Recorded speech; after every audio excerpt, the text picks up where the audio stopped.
Praise the lord. ప్రభువైన యేసుక్రీస్తు ప్రశస్తమైన నామములో మరొకసారి మీ అందరికీ ప్రత్యేకమైన వందనాలు. మన దేవుని వాక్యము దగ్గరికి రావడానికి దేవుడు మనకిచ్చిన శ్రేష్టమైన ఈ అవకాశం కొరకై దేవుని స్తుతిస్తూ ఉంటున్నాం. ప్రియులారా, మనం తరచుగా దేవుని వాక్యాన్ని ఆధ్యాత్మికంగా భుజించడానికి దేవుడు మనకి సమృద్ధి అయిన వాక్య ఆహారమునిచ్చాడు. యేసు ప్రభు చెప్పారు, మనుష్యుడు రొట్టె వలన కాదు దేవుని నోటి నుంచి వచ్చు ప్రతి మాట వలన బ్రతుకునని.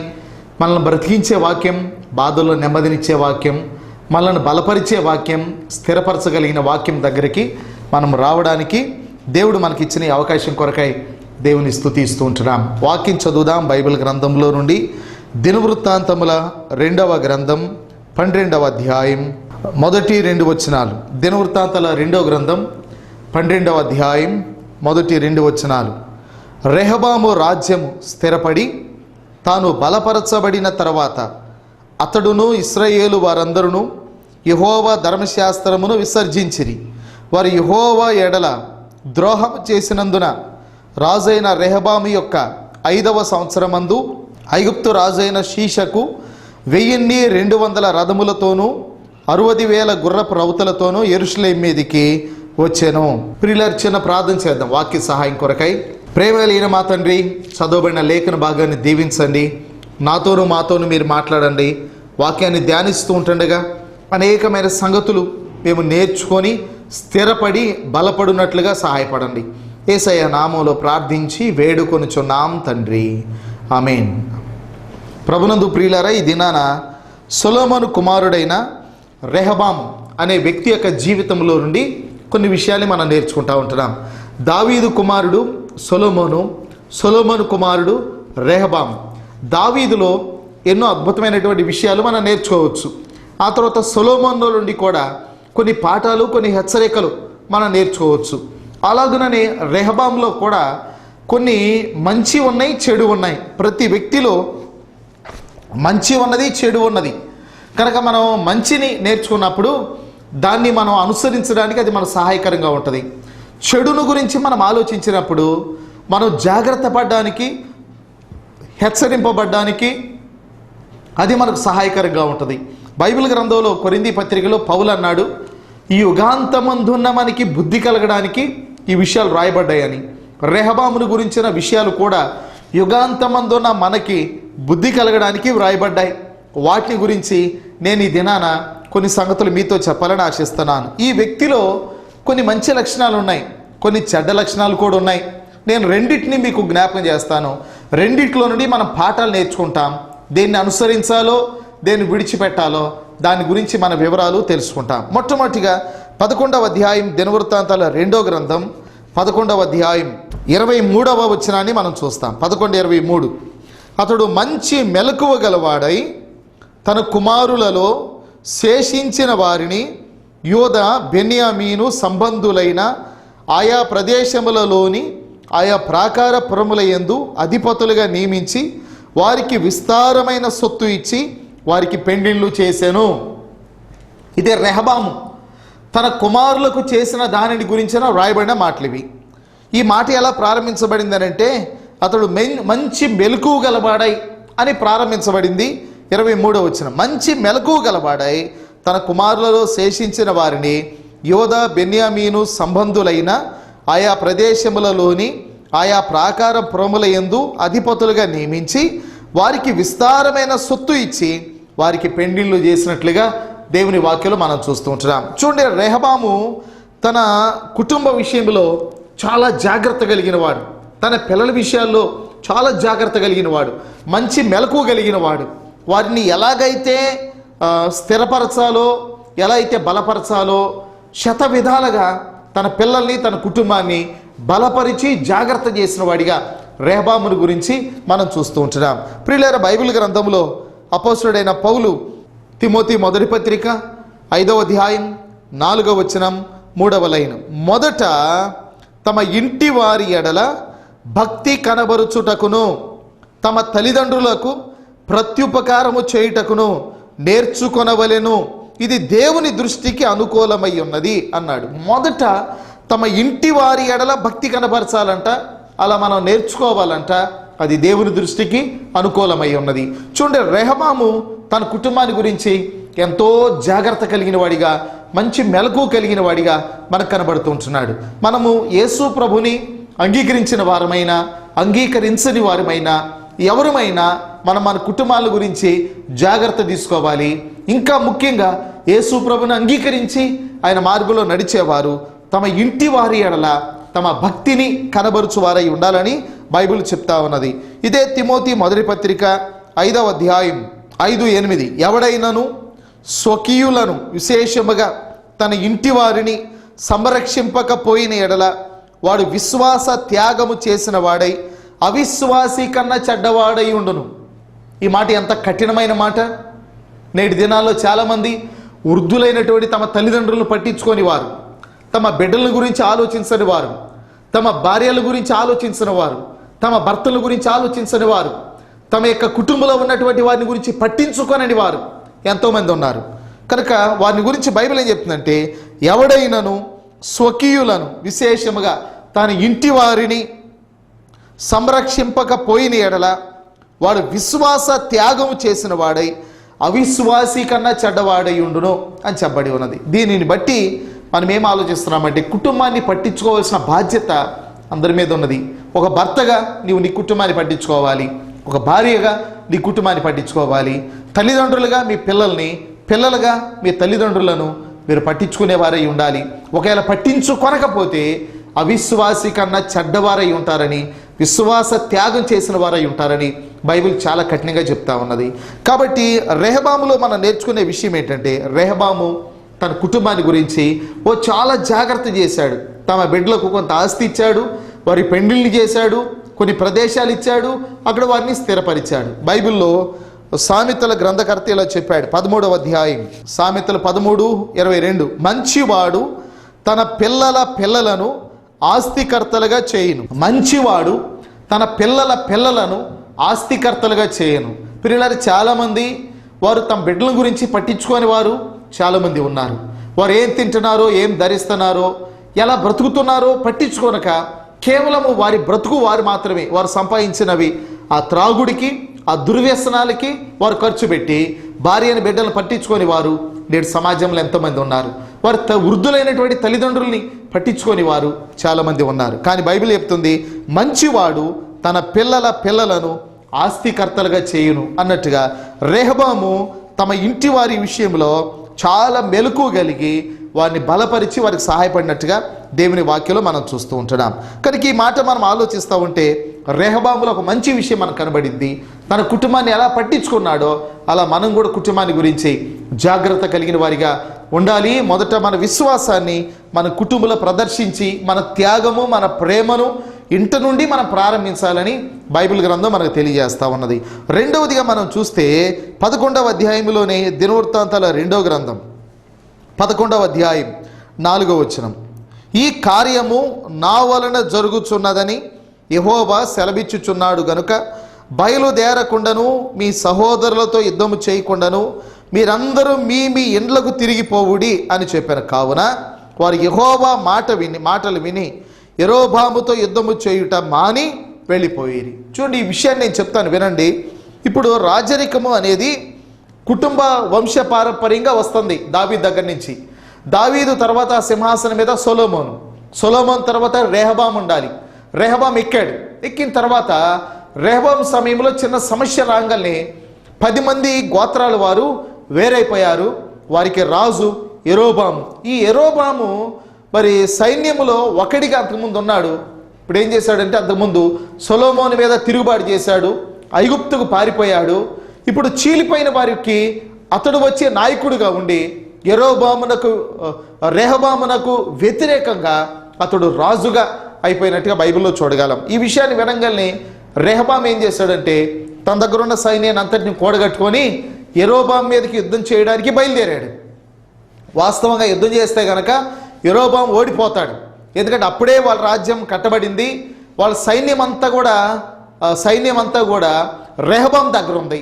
ఆ ఆయుధాలన్నీ కూడా ఇక్కడే ఉన్నాయి. ఆ గుర్రాలు, రథాలు, ఆయుధాలు అన్నీ కూడా, సామగ్రి అంతా కూడా రెహబాం దగ్గర ఉంది. అయితే రెహబాము సైన్యాన్ని సమకూర్చుకొని యుద్ధానికి బయలుదేరితే, యెరోబాము మీదకి యుద్ధానికి బయలుదేరితే దేవుడు చెప్పాడు ఏమన్నాడంటే, ఇది నా వల్లనే జరుగుతున్న కార్యం గనక మీరు మీ సహోదరుతో యుద్ధం చేయకుండా మీ ఇళ్ళకి తిరిగిపోండి అని చెప్పాడు. ఈ మాట రాజుల గ్రంథం మొదటి గ్రంథంలో ఇంకా స్పష్టంగా వ్రాయబడి ఉన్నది. 24వ వచనం, యెహోవా సెలవిచ్చున్నదేమనగా, జరిగినది నా వలననే జరిగెను. మీరు ఇశ్రాయేలు వారు మీ సహోదరులతో యుద్ధము చేయుటకు వెళ్ళక అందరూ మీ మీ ఇండ్లకు తిరిగిపోవుడి. కాబట్టి వారు యెహోవా మాటకు లోబడి దానిని బట్టి యుద్ధమునకు పోక నిలిచి అని రాయబడి ఉన్నది. కాబట్టి దేవుడు చెప్పాడు మీరు యుద్ధానికి వెళ్ళవద్దు అని, కనుక ఆగిపోయారు. ఇంకా ఆ రెహబాము యుద్ధానికి బయలుదేరిన వాడు సైతం అంత సిద్ధమైన తర్వాత దేవుడు సెలవిచ్చాడు అనగానే రెహబాము ఆగిపోయినట్టుగా, ఇశ్రాయేలీయులను మిగతా వారిని కూడా ఆపివేసినట్టుగా దేవుని యొక్క వాక్యంలో మనం చూస్తూ ఉంటున్నాం. కనుక రెహబాములో మొట్టమొదటి విషయమేమో తన కుటుంబాన్ని జాగ్రత్త చేసిన వాడిగా కనబడుతున్నాడు. రెండో విషయం, దేవుని మాటకు లోబడిన వాడిగా రెహబాము మనకు కనబడుతూ ఉంటున్నాడు. సాధారణంగా యుద్ధానికి బయలుదేరిన తర్వాత అంతా రెడీ అయిపోయిన తర్వాత అక్కడేం జరిగింది కీడు, యెరోబాము రాజ్యాన్ని చీల్చుకొని వెళ్ళిపోయాడు. మనకి ఇప్పుడు యుద్ధం చేయాలి, అంతా రెడీ అయిపోయింది, సైన్యాన్ని కూడా సిద్ధం చేసుకున్నారు. అయితే దేవుడు సెలవీయంగానే రెహబాము ఆగిపోవటం అంటే అది మనకి ఎంతో ఆశ్చర్యాన్ని, విధేయతను మనకు తెలియజేస్తూ ఉన్నది. కాబట్టి మనం కొన్నిసార్లు కొన్ని నిర్ణయాలు తీసుకుంటాం, ఫలానా పని చేయాలనుకుంటాం, అంతా అయిపోయింది, ఇంకా తీర్మానం అంతా అయిపోయింది, అన్నీ సిద్ధం చేసుకుంటాం. దేవుడిలో అది వద్దు అని అంటే మనం ఆగడానికి చాలా కష్టమైపోయింది మనకు ఆ పరిస్థితి అనేది. కానీ రెహబాము లోబడ్డాడు, విధేయతను చూపాడు, ఆయన మాటను అంగీకరించాడు, వెనక్కి తిరిగి యుద్ధం చేయకుండా వెళ్ళిపోయినట్టుగా దేవుని వాక్యంలో మనం చూస్తున్నాం. ప్రియులారా, దేవుని యొక్క మాట మన జీవితాన్ని కట్టేదిగా ఉండాలి, మన జీవితాన్ని కట్టిపడేసేదిగా ఉండాలి. బైబిల్ గ్రంథంలో యోబు అంటాడు, నేను నా స్వాభిప్రాయం కంటే నీ నోటి మాటలను ఎక్కువగా ఎంచాను. నీ నోటి మాటల కంటే నా స్వాభిప్రాయాన్ని నేను ఎప్పుడూ ఎక్కువగా ఎంచలేదు అని పలికాడు అన్నమాట. మనకు సొంత అభిప్రాయాలు ఉంటాయి, కానీ దేవుని మాట ఉంటుంది. మన అభిప్రాయముల కంటే దేవుని మాటకు మనం విధేయతను చూపగలిగితే దేవుడు మన యందు ఆనందించి ఆయన మనల్ని ఆశీర్వదిస్తాడు. రెహబాము చేసిన పని అది. ఒకటి, కుటుంబాన్ని గురించి జాగ్రత్త కలిగిన వాడు. రెండవది, దేవుడు సెలవీయంగానే తనకున్న సొంత అభిప్రాయాలు ప్రక్కన పెట్టి దేవుని మాటకు పూర్ణంగా విధేయతను చూపిన వాడిగా మనకు కనబడుతుంటున్నాడు. ఇలా విధేయతను చూపాడు గనుకనే దేవుడు అతన్ని దీవించాడు. బైబిల్లో మనం చదివాము, దినవృత్తాంతాల 2వ గ్రంథం 12వ అధ్యాయం 1వ వచనం, రెహబాము రాజ్యము స్థిరపడి తాను బలపరచబడిన తర్వాత అనే మాట మనం చూస్తున్నాం. కనుక రెహబాము రాజ్యము స్థిరపడి తాను బలపరచబడిన తర్వాత, రెహబాము రాజ్యము స్థిరపడి బలపరచబడిన తర్వాత అంటే స్థిరపరిచింది ఎవరో? దేవుడే స్థిరపరిచాడు. బలపరిచింది ఎవరో? దేవుడే బలపరిచాడు. కనుక ఐశ్వర్యం, గొప్పతనం దేవుని వల్ల కలుగుతాయి. హెచ్చించువాడు ఆయనే, బలమిచ్చువాడు ఆయనే, స్థిరపరిచేది ఆయనే, బలపరిచేది కూడా ఆయనే. కనుక రెహబాము యొక్క రాజ్యాన్ని స్థిరపరిచి బలపరిచినట్టుగా దేవుని వాక్యంలో మనం చూస్తాం. ప్రియులారా, మనం దేవుని మాటకు విధేయతను చూపితే దేవుడు మనల్ని కూడా స్థిరపరుస్తాడు, మనల్ని కూడా బలపరుస్తాడు. ఆయన మాట శ్రద్ధగా వింటే, ఆయన మాట చొప్పున మనం జీవిస్తే పొలంలో దీవించబడతాం, పట్టణంలో దీవించబడతాం, లోపల ఇంట్లో ఉన్నప్పుడు దీవించబడతాం, బయటికి వెళ్ళినప్పుడు దీవించబడతాం. పశువులు, దుక్కిటెద్దులు దీవించబడతాయి, పిండి పిసుకు తొట్టే గంపయు దీవించబడను, గర్భఫలము, భూఫలము, పశువుల మందలు దీవించబడతాయి. కనుక ఈ దీవెనలన్నీ నీ మీదకి వచ్చి నేను ఎదుర్కొంటాయని బైబిల్లో ద్వితీయోపదేశకాండం 28వ అధ్యాయంలో మనం చూడగలుగుతుంటున్నాం. ఆ విధంగానే అతడు దేవుని యొక్క మాటకు విధేయతను చూపాడు గనక దేవుడు అతన్ని దీవించి, అతన్ని బలపరిచి, అతన్ని స్థిరపరిచినట్లుగా దేవుని యొక్క వాక్యంలో మనం చూస్తూ ఉంటున్నాం. కాబట్టి మనం కూడా దేవునికి ఇష్టలుగా జీవించి ఆయన మాటకు విధేయతను చూపితే దేవుడు మనల్ని కూడా స్థిరపరిచి ఆయన బలపరచడానికి ఆయన ఇష్టపడుతున్నాడు. కాబట్టి 3 విషయాలు మనం నేర్చుకున్నాం. ఒకటి, రెహబాము తన కుటుంబాన్ని గురించి చాలా జాగ్రత్త కలిగిన వాడు, శ్రద్ధ కలిగిన వాడు, ప్రేమ కలిగిన వాడు అనేది నేర్చుకున్నాం. రెండవది, రెహబాము తాను సొంత అభిప్రాయాలు ఎన్ని ఉన్నా దేవుని మాటకు విధేయతను చూపి తన అభిప్రాయాలు ప్రక్కన పెట్టి దేవునికి లోబడిన వాడిగా మనకు కనబడుతుంటున్నాడు. కనుక మన సొంత అభిప్రాయముల కంటే దేవుని మాటకు మన విలువనిచ్చేవారిగా ఉండాలని రెండవది నేర్చుకుంటున్నాం. మూడో విషయం, అతడు దేవుని మాటకు లోబడ్డాడు కనుక దేవుడు అతని యందు ఆనందించి అతని రాజ్యాన్ని స్థిరపరిచి బలపరిచినట్టుగా దేవుని వాక్యంలో మనం నేర్చుకుంటున్నాం. ఇది మూడవది. నాలుగవ విషయం మనం ఆలోచిస్తే 10వ అధ్యాయం, దినవృత్తాంతాల 2వ గ్రంథం 10వ అధ్యాయం వచనం 10-13. రాజైన రెహబాము పెద్దల ఆలోచనను త్రోసివేసి యవనస్తులు చెప్పిన ప్రకారము వారితో మాటలాడి వారికి కఠినమైన ప్రత్యుత్తరం ఇచ్చాను అని రాయబడి ఉన్నది. చూడండి, సొలొమోను కాలంలో చాలా కట్టడాలు కట్టాడు. సొలొమోను దేవాలయాన్ని కట్టాడు. ఆ తర్వాత తన కొరకు సొంత ఇంటిని కట్టుకున్నాడు. ఇలాగ అనేక సంవత్సరాలు ఇలాగ కట్టడానికి ఆయన చాలా సమయాన్ని ఇచ్చించాడు.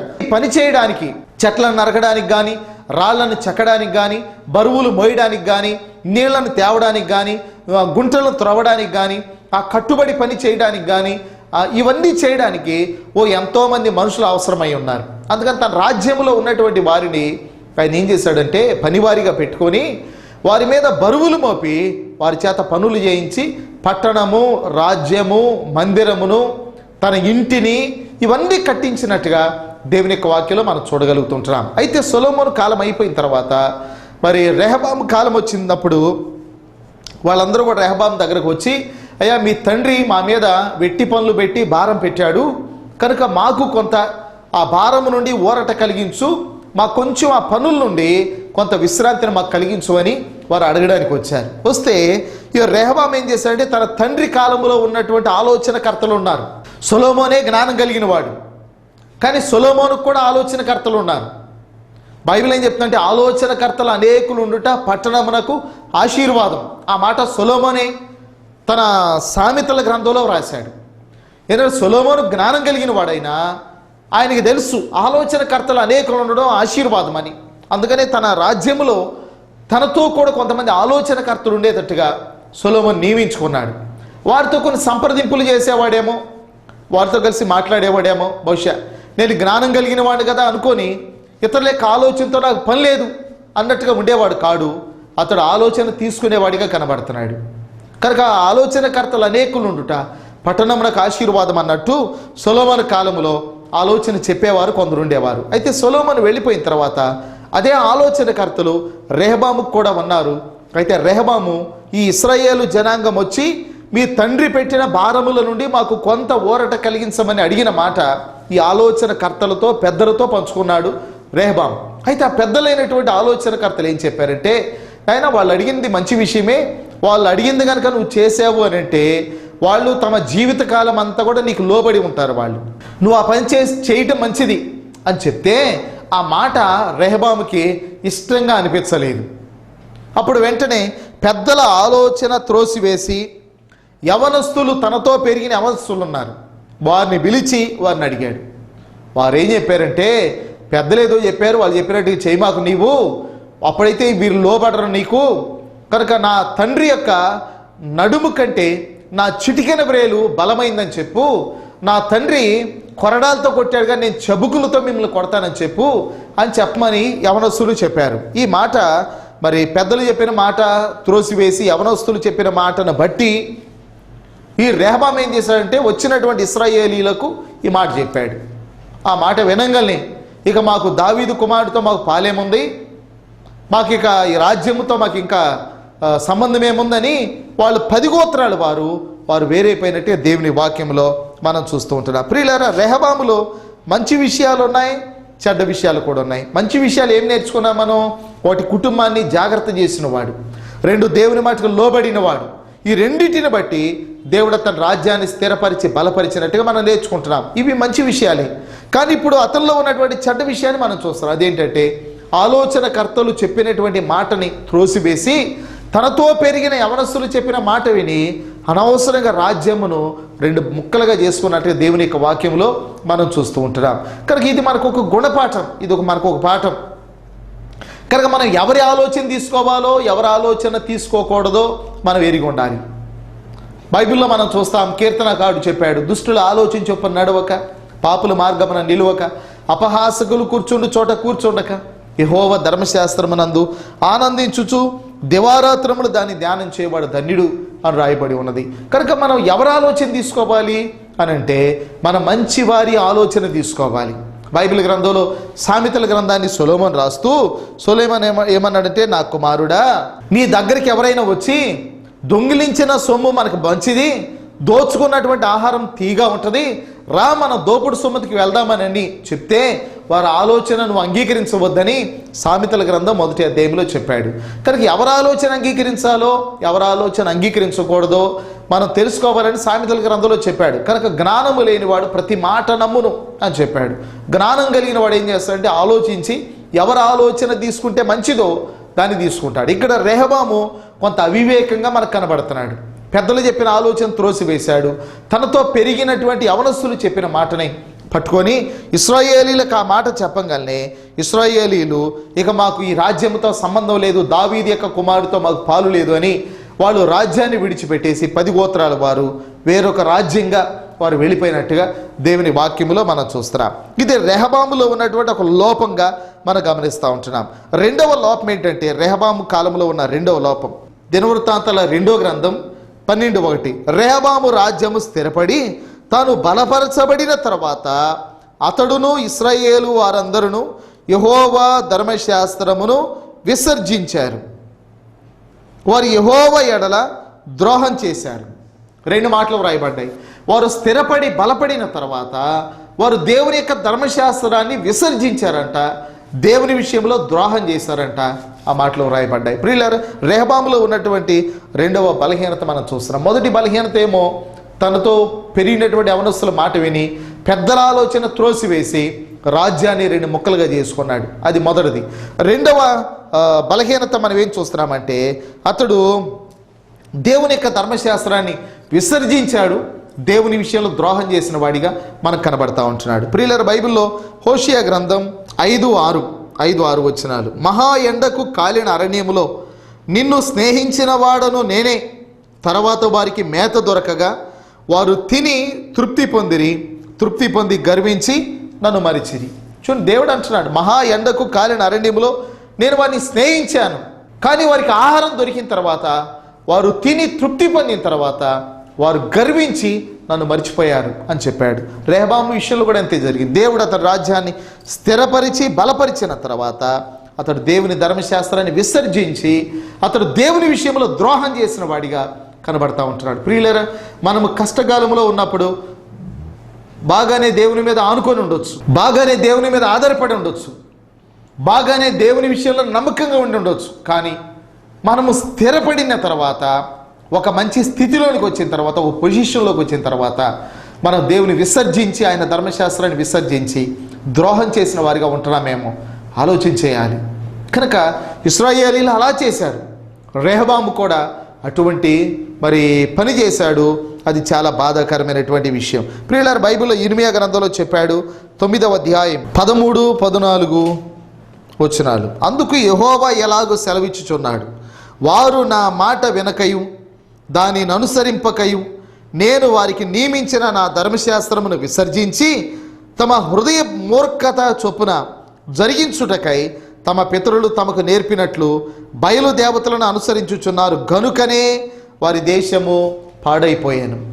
వారి దేశం పాడైపోవడానికి వారు ధర్మశాస్త్రాన్ని విసర్జించడమే కారణమని బైబిల్ ఖండితంగా చెప్తా ఉంది. ఆ తర్వాత ఇదే ఇర్మియా గ్రంథం 16వ అధ్యాయం 11వ వచనము నుండి, నీవు వారితో ఇట్లనుము, యెహోవా ఈ మాట సెలవిచ్చుచున్నాడు, మీ పితరులు నన్ను విడిచి అన్య దేవతలను అనుసరించి పూజించి వాటికి నమస్కారము చేయటను బట్టియే కదా వారు నా ధర్మశాస్త్రమును గైకొనక నన్ను విసర్జించిరి. ఆలకించుడి, మీరందరూ నా మాట వినకుండా కఠినమైన మీ దుష్ట హృదయము కాఠిన్యము చొప్పున నడుచుకొనుచున్నారు. మీరు మీ పితరుల కంటే విస్తారముగా చెడుతనము చేసి ఉన్నారు. కాబట్టి నేను మీ యందు ఏ మాత్రమును దయవుంచక ఈ దేశము నుండి మీరైనను మీ పితరులైనను ఎరుగని దేశమునకు మిమ్మును వెళ్ళగొట్టుచున్నాను. అక్కడ మీరు దివారాత్రము అన్ని దేవతలను కొలుచుదురు అని చెప్పాడు. ఇది ఎంత బాధాకరమైన విషయం అండి. వారు దేవుని యొక్క ధర్మశాస్త్రాన్ని విసర్జించడాన్ని బట్టి, నిరాకరించడాన్ని బట్టి వారి దేశం పాడైపోయిందంట. వారు దేవుని ధర్మశాస్త్రాన్ని విసర్జించడాన్ని బట్టి వారు తమది కాని దేశములోనికి వారు కొనిపోబడుతున్నట్టుగా దేవుని వాక్యంలో వ్రాయబడి ఉన్నది. అదేవిధంగా ఆమోసు గ్రంథం 2వ అధ్యాయం 4-5, యెహోవా సెలవిచ్చున్నదేమనగా, యోధ 3-4 సార్లు చేసిన దోషములను బట్టి నేను తప్పకుండా వారిని శిక్షింతును. ఏలయనగా వారు తమ పితరులను అనుసరించిన అబద్ధములను చేపట్టి మోసపోయి యెహోవా ధర్మశాస్త్రమును విసర్జించి ఆయన విధులను గైకొనకపోయిరి. యోధా మీద నేను అగ్ని వేసేదను, అది యెరూషలేము నగరులను దహించి వేయను. చూడండి, దేవుని యొక్క ధర్మశాస్త్రాన్ని విసర్జిస్తే కలిగినటువంటి పర్యవసానాలు. విసర్జించడాన్ని బట్టే మీ దేశం పాడైపోయింది అన్నాడు. మీరు విసర్జించారు గనక తమది కాని దేశంలోనికి మీరు వెళ్ళిపోతారన్నాడు. మీరు విసర్జించబట్టి నేను అగ్ని వేస్తాను యెరూషలేము మీద, ఆ యోధా పట్టణాల మీద ఆ దేవుడు మాట్లాడాడు. అలాగనే రెహబాము కాలంలో వారు ధర్మశాస్త్రాన్ని విసర్జించారు కనుక దేవుడు ఏం చేశాడంటే ఐగుప్తు రాజు అయినటువంటి మరి షీషకునకు మరి రెహబామును అప్పగించినట్టుగా దేవుని వాక్యంలో మనం చూస్తూ ఉంటున్నాం. ప్రియులారా, మనం దేవుని వాక్యాన్ని విసర్జిస్తే కలిగేటువంటి దుర్గతి చాలా భయంకరమైంది. దేవుని వాక్యం మాకొద్దు, దేవుడు మాకొద్దు అనుకుంటే మనం చాలా ప్రమాదంలో చిక్కుంటాం. చాలా భయంకరమైనటువంటి దుర్గతి మనకు కలుగుతుంది. ఈ విషయాన్ని మనం గుర్తుపెట్టుకొని హెచ్చరిక పొందాలని బైబిల్ గ్రంథంలో మనం నేర్చుకుంటున్నాం. కనుక యుగాంతమందున్న మనకి బుద్ధి కలగడానికి ఈ విషయాలు రాయబడ్డాయి. ప్రియులారా, రెహబాములో మంచి విషయాలు మనం నేర్చుకున్నాం. ఒకటి, కుటుంబాన్ని జాగ్రత్త చేసినవాడు, కుటుంబాన్ని కాపాడుకున్నవాడు, కుటుంబాన్ని పోషించినవాడు, కుటుంబాన్ని గురించి శ్రద్ధ తీసుకున్నవాడు, చాలా మంచి విషయం.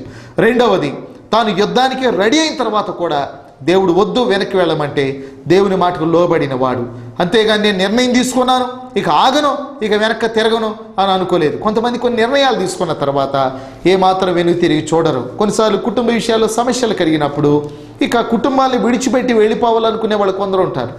అమ్మ ఒకసారి ఆలోచించు, అయ్యా ఒకసారి ఆలోచించని ఎంత బ్రతిమలాడినా ఇక నేను ఆలోచించేది లేదు, ఇంకా నేను నిర్ణయం తీసుకున్నాను, ఇంకా ఇక వెళ్ళిపోవడమే అనుకునేవారు కొందరు ఉన్నారు. కనుక ప్రభుని నమ్ముకొని కూడా బాప్తిస్మం పొంది కూడా ప్రభు బలలో పాల్పొంపులు పొందుతూ కూడా ఇటువంటి కఠినమైన నిర్ణయాలు తీసుకొని దేవుని మాటకు లోబడకుండా మొండివారిగా ప్రవర్తించేవారు కొందరు ఉన్నారు. కానీ రెహబాముని గురించి మనం ఆలోచిస్తే అతడు ఎంత సిద్ధపడి తర్వాత కూడా మెంటల్గా ప్రిపేర్ అయ్యాడు, ఆ తర్వాత సైన్యాన్ని కూడా సిద్ధపరిచాడు. అంత రెడీ అయిపోయారు. దేవుడు అన్నాడు వెనక్కి తిరిగి వెళ్ళండి అని. కనుక రెహబాము వెంటనే ఏమాత్రం ఆలోచించకుండా దేవుని మాటకు లోబడి వెనక్కి తిరిగి వెళ్ళిపోయాడు. ప్రియులను మన సొంత అభిప్రాయం కంటే దేవుని మాటకు విలువనిచ్చినప్పుడు మన జీవితాలు దీవించబడతాయి. రెహబాముల మంచి విషయం మనం చూస్తున్నాం. అలా ఉండబట్టే దేవుడు తన రాజ్యాన్ని స్థిరపరిచి బలపరిచాడని నేర్చుకున్నాం. అంత మాత్రమే కాదు, అతనిలో ఉన్నటువంటి లోపాలు మనం చూస్తే ఆలోచనకర్తలు చెప్పిన ఆలోచన నిరాకరించారు. ఈ దినాన దేవుని ఆలోచనను నిరాకరిస్తున్నావేమో ఒకసారి ఆలోచించు. కనుక పెద్దలు చెప్పే ఆలోచన నిరాకరిస్తున్నావేమో ఆలోచించు. సేవకులు చెప్పే ఆలోచన నిరాకరిస్తున్నావేమో ఆలోచించు. పరిశుద్ధాత్మ దేవుడిచ్చిన ఆలోచన నిరాకరిస్తున్నావేమో ఆలోచించు. దేవుని వాక్యం ఇచ్చిన ఆలోచన నిరాకరిస్తున్నావేమో ఆలోచించు. కనుక రెహబాము పెద్దల ఆలోచన నిరాకరించేసి చివరికి చిక్కుల్లో పడిపోయినట్టుగా దేవుని వాక్యాలు మనం చూస్తున్నాం. చివరిగా ఈ రెహబాం చేసిన పని ఏంటంటే ధర్మశాస్త్రాన్ని విసర్జించి దేవుని విషయంలో ద్రోహం చేశాడు. ప్రియులారా, ధర్మశాస్త్రం నాకు అక్కర్లేదు, వాక్యం నాకు అక్కర్లేదు, దేవుడు నాకు అక్కర్లేదు అనుకుంటే ఎంత ప్రమాదములో రెహబాం చిక్కాడో మనం ఆలోచిస్తున్నాం. మనం కూడా అటువంటి ప్రమాదంలో పడకుండా వాక్యాన్ని మనం ప్రేమించాలి, వాక్యాన్ని గైకొనాలి, దేవునికి మనం ఇష్టలుగా జీవించాలి. అలా ఉండడానికి దేవుని సహాయం కొరకు ప్రార్థన చేద్దాం. చిన్న ప్రార్థన. ప్రేమ కలిగిన మా తండ్రి, రెహబాము జీవితంలో నుండి కొన్ని మంచి విషయాలు, కొన్ని హెచ్చరికతో కూడిన విషయాలు మేము ధ్యానించడానికి కృపనిచ్చారు. ఈ మాటల ఫలింపులను తీసుకొని రండి. మీ పిల్లల యొక్క అభిప్రాయముల పైన నువ్వు ఆధిపత్యం కలిగిన వాడవై ఉండి వారు మీకు లోబడినట్లుగా సహాయపడండి. నీ వాక్యాన్ని ప్రేమించి నీ వాక్యానికి విధేయత చూపినట్లుగా అందరికీ కృపనివ్వండి. ఈ వాక్యాన్ని వీక్షిస్తున్నటువంటి మీ బిడ్డలకు దీవెన ఆశీర్వాదమును కలిగించుమని యేసయ్య నామములో ప్రార్థించి వేడుకొనుచున్నాం తండ్రి, ఆమేన్. Praise the lord. దేవుని నామానికి మహిమ కలుగును గాక. మీ అందరినీ దేవుడు ఆశీర్వదించును గాక.